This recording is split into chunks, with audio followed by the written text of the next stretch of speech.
I was privileged enough to grow up with the most godly people I know. And right from when I was young, my parents felt God urging them to keep the feasts and then slowly to start keeping the Sabbath.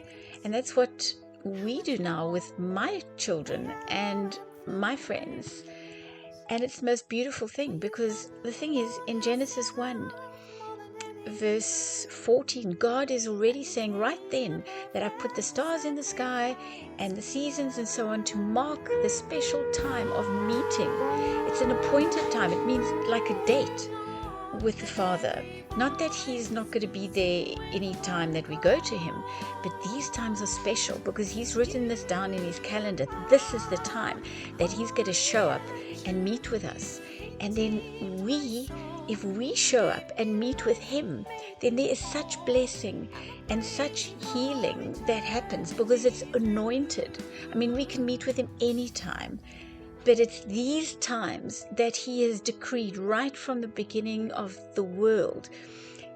Every seventh day on the Sabbath, 52 times a year, and 7 feasts right through the year, that He has written on His calendar and He's going to meet with us.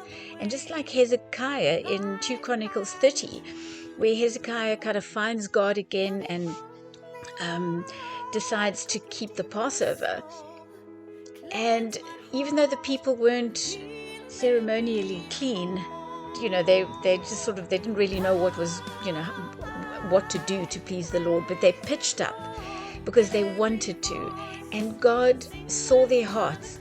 And then He says the most remarkable thing. He said, and He healed them.